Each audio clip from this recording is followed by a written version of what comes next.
وہ دیکھنے والا نہ سننے والا، پہچان کے تو لوگ نہیں ہیں میاں جو چاہے کریں. خصوصاً میری مائیں بہنیں اس پر توجہ کریں، اللہ کے لیے پردہ کرو، مولانا کے لیے نہیں.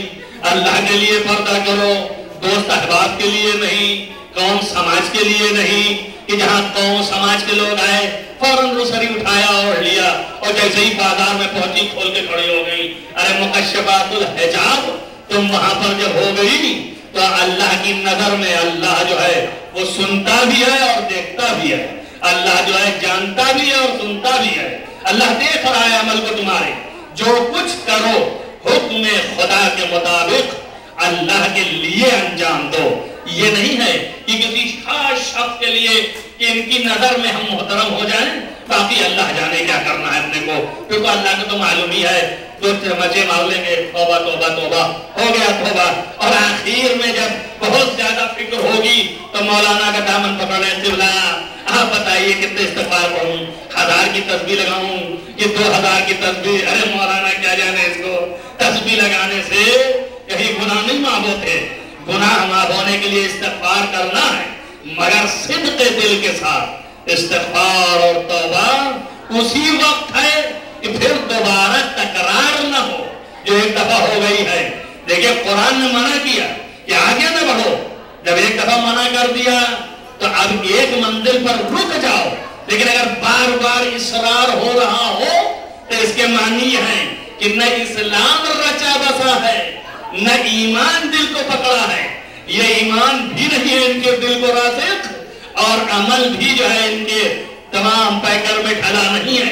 پہلے بار بار غلطیاں کیسے، یہ بار بار کہنا کیسے. ایک نہیں ہزاروں واقعات ان کتابوں میں پر ہے. اور ادھر یہ ہے کہ جن کے لیے تم چھیٹیں مارو بھی لاکے تو چھیٹیں خود چیخ دیں گی کہ ہم ادھر نہیں جا سکتے، ہم ادھر جائیں گے. کیوں؟ اس لیے کہ یہ پاک و پاکیزہ ہیں، ان سے ہم نزدیک نہیں آ سکتے.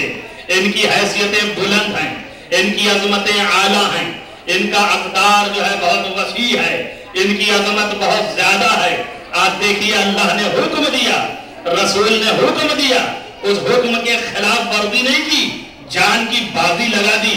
مسلمان بھاگ گئے. کل یہ میں نے مسئلہ آپ کے سامنے پیش کیا تھا کہ لالچ میں بھاگے کہ کافر جو جنگ احد میں جب پسپا ہو کے بھاگے تو یہ سوچ کے بھاگے، جو دربہ کی طرف معین تھے 50 آدمیوں کو روکے ہوئے تھے، جب وہ بھاگے تو یہ سوچ کے بھاگے کہ مال غنیمت لوٹ لو.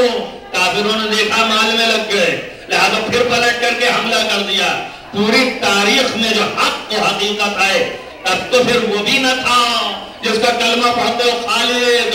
یہاں تو سب سے پہلے مخلد تھا، ایک ہی ذات تھی جو علی ابن ابی طالب کی تھی، کہ جو اپنے مرکز سے ہٹ کر کے نہیں، مرکز سے جنگ کرتے ہوئے مرکز رسول تک پہنچے. رسول کے دندان مبارک شہید ہو گئے اور رسول کو بچایا، اپنے اوپر لادا اور لینے کے بعد ایک کوہ پہاڑ کے ایک حصے میں لے جا کر کے رکھا.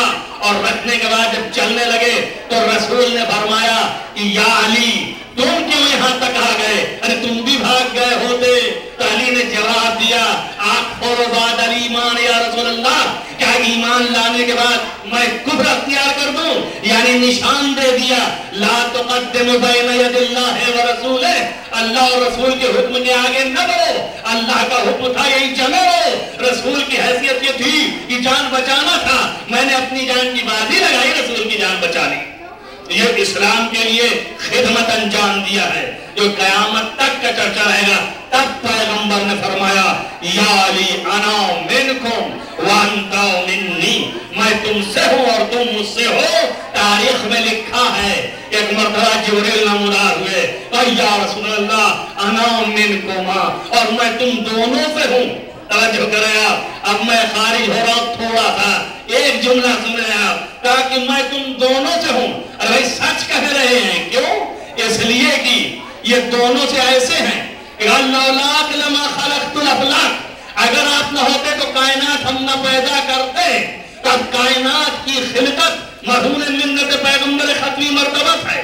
جب ان کا نور خلق ہو گیا، تاریخ ہے، تمام تاریخوں میں ہے، اہل سنت اور شیعہ سب اتفاق رکھتے ہیں کہ سب سے پہلے نبی نبی کا نور خلق کیا گیا اور کتنے ہزار سال تک یہ نور عبادت کرتا رہا.